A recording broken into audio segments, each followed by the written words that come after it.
جی السلام علیکم ورحمۃ اللہ وبرکاتہ۔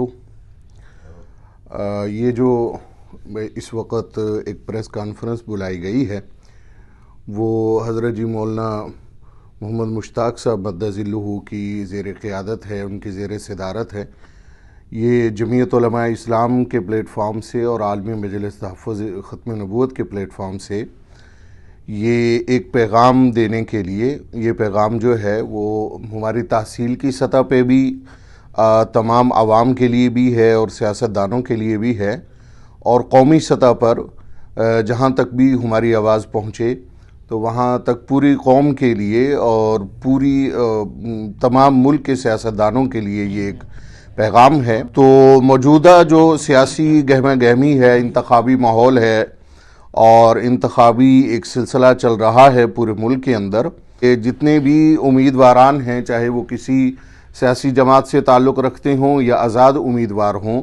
وہ اپنے تشہیری پمفلٹ جیسے بینرز ہو گئے، پینفلیکس ہو گئے، سٹیکر ہو گئے، ہینڈ بلز وغیرہ، ان پر قرآنی آیات اور مقدس الفاظ لکھواتے ہیں۔ اب اس پہ قرآنی آیات میں یہ عام ایک آیت ہے جو تقریباً تمام سیاسی امیدوار لکھواتے ہیں کہ نصر من اللہ و فتح قریب، یہ سورہ صف کی آیت ہے۔ اور اسی طرح ایاک نعبد و ایاک نستعین، یہ تو ایک ایسی آیت ہے جو ہم تمام مسلمان ہر نماز کی ہر رکعت میں اس کو ہر روزانہ پڑھتے ہیں۔ اور سورہ فاتحہ کی یہ ایک آیت ہے ایاک نعبد و ایاک نستعین۔ ان آیات کو زیادہ تر جو ہے وہ لکھوایا جاتا ہے سٹیکرز وغیرہ پر۔ تو ہماری یہ گزارش ہے اور تمام علماء کی طرف سے یہ گزارش ہے، اور اس کو آپ پریس ریلیز سمجھیں اور پوری قوم کے اور تمام سیاستدانوں کی خدمت میں ہمارا بصد احترام و اکرام جو ہے، ان سب کی عزت کو ملحوظ خاطر رکھتے ہوئے ہم ان سے یہ درخواست کرتے ہیں کہ خدا را اس سے گریز کریں۔ قرآنی آیات جو ہیں وہ نہ لکھوائی جائیں، تشہیری اشتہارات پر قرآنی آیات نہ لکھوائی جائیں۔ قرآن پاک مقدس کلام ہے۔ اب ہوتا یہ ہے کہ جتنے بھی ان کے سیاسی ورکر ہیں جو ان کے لیے سیاسی ورک کرتے ہیں، وہ جب گھروں پر جاتے ہیں تو دروازہ کھٹکھٹایا، اگر کسی نے کھولا وہ پمفلٹ لے لیے تو ٹھیک ہے، نہیں تو وہ خواتین کیا کرتی ہیں، دروازوں کے نیچے سے اندر کھسکا دیے، دیوار کے اوپر سے اندر پھینک دیے، اور سڑکوں کے اوپر جو سیاسی ورکر کھڑے ہیں ہینڈ بل تقسیم کرنے کے لیے، ان کا بھی طریقہ کار یہی ہے کہ اگر وہ کسی موٹر سائیکل والے نے پکڑ لیا تو ٹھیک ہے، نہیں تو ان کے آگے پھینک دیا۔ اور اسی طرح بچوں کے ہاتھ میں سٹیکر ہیں اور وہ بچے جو ہیں کہیں بھی اسے ڈال دیتے ہیں۔ اسی طرح آپ یہ دیکھیں کہ میں بلکہ ایک واقعہ بھی اختصار کے ساتھ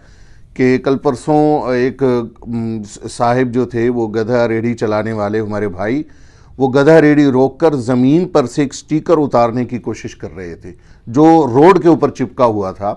تو میں نے سمجھا شاید وہ اس سیاسی جماعت کے جو ہے وہ محب ہیں، وہ ان سے محبت کرتے ہیں، وہ اپنا سٹیکر اس لیے اتار رہے ہیں۔ لیکن جب آدھے گھنٹے بعد بھی دیکھا تو وہ بیچارہ اس کو اتارنے کی کوشش کر رہا۔ پوچھنے پر معلوم ہوا تو مجھے کہنے لگے کہ مولانا اس پر اللہ کا نام لکھا ہوا۔ تو میں نے جب دیکھا تو میں خود اتر گیا اور دیکھا تو وہ نصر من اللہ و فتح قریب یہ آیت لکھی ہوئی تھی، اور وہ بیچارے کو باقی پوری آیت کا تو پتہ نہیں تھا، وہ اللہ پاک کا نام اس میں سے صاف کرنے کی کوشش کر رہا۔ تو اس وقت پھر اس سٹیکر کو اتارا گیا۔ تو یہ عمومی ایک ماحول ہے۔ تو جیسے کہ پہلے بھی علماء کی طرف سے ہمیشہ حکومت وقت کو توجہ دلائی جاتی ہے کہ مقدس کلمات اور اسی طرح آیات قرآنی کے لیے ایک ترتیب بنائی جائے کہ ان کی بے ادبی نہ ہو، تو اس لیے یہ تمام علماء کی طرف سے یہ پریس ریلیز ہے اور یہ درخواست ہے کہ تمام سیاسی امیدوار وہ تحصیل صادق آباد کی سطح پہ ہوں، ضلع رحیم یار خان، پنجاب، بلکہ پورے ملک میں جہاں جہاں بھی ہماری آواز پہنچے، تو خدا را اس کا بہت زیادہ خیال کریں۔ قرآنی آیات نہ چھپوائیں، اگر چھپوا چکے ہیں تو ان کی بے ادبی جس قدر کم ہو سکے اپنے سیاسی ورکر سے کہیں بھئی اس کی بے ادبی نہ ہو، کہیں وہ سٹیکرز وغیرہ نہ ڈالے جائیں، اور اگر قرآنی آیات نہ بھی ہوں تو انشاءاللہ ماشاءاللہ یہ ضرور ہوتا ہے۔ اور بعض جو ہمارے سیاسی امیدوار ہوتے ہیں، بعض نہیں بلکہ زیادہ تر، ان کا نام بھی بڑے مقدس ہوتے ہیں۔ اب جو کسی کے نام میں محمد ہے، کسی کے نام میں رحمان ہے، کسی کے نام میں لفظ اللہ ہے، تو اس طرح کے اگر جب نام ہوں تو ان کا بھی ادب بہت ضروری ہے۔ تو اس کا بہت زیادہ خیال رکھا جائے، اور بس یہ گزارش کرنی تھی۔